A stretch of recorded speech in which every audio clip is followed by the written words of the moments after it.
ఇరాన్‌లో డ్రోన్‌లు తయారు చేస్తున్న పరిశ్రమ అమెరికాకి కనిపించింది. కాసిన బాంబులు తీసుకొచ్చి దాని మీద ఏస్తోంది. రాడార్ కనిపించింది. కొన్ని బాంబులు తీసుకొచ్చి దాని మీద ఏస్తోంది. మిస్సైళ్ళ సెంటర్ ఎక్కడుందో కనపడింది. కొన్ని బాంబులు తీసుకొచ్చి ఏస్తోంది. ఇన్‌ఫ్రాస్ట్రక్చర్ మీద దాడులు చేస్తోంది. ఏ డిఫెన్స్ సిస్టమ్స్‌ని నాశనం చేస్తోంది. అట్లాగే ఆయుధాగారాలు నాశనం చేస్తోంది అమెరికా. హార్ముజ్ జలసంధి దగ్గర ఇరాన్ షిప్ కనబడితే పేల్చేస్తోంది. అబ్బెబ్బే మా శక్తి ముందు నువ్వెంత అని అంతు తేల్చేస్తామని రోజు ప్రకటనలు గంభీరంగా ఇస్తూ ఉంటుంది ఇరాన్.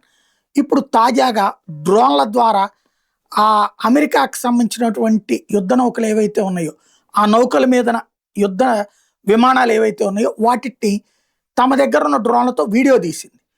ఆ వీడియోని ప్రొజెక్ట్ చేస్తూ ఇదిగో మిమ్మల్ని మేము గమనిస్తున్నాం, మేము చెయ్యాలనుకుంటే ఏమైనా చేయగలమని చెప్తుంది. దమ్ముంటే చేయండి అనే కదా అమెరికా చెప్తుంది. నీ మీదకి వచ్చి 100 బాంబులు వేసినోడిని నువ్వు నేను తలుచుకుంటే ఏదో చేస్తానని చెప్పడం ఎందుకు?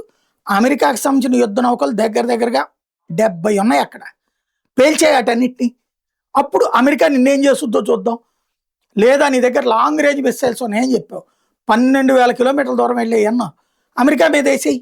అమెరికాలోనో 10 నగరాల మీద వేసి, లేదా అణు ఆధారితమైనటువంటి క్షిపణులు కూడా మా దగ్గర ఉన్నాయి, బాలిస్టిక్ మిస్సైల్స్ అన్నావు.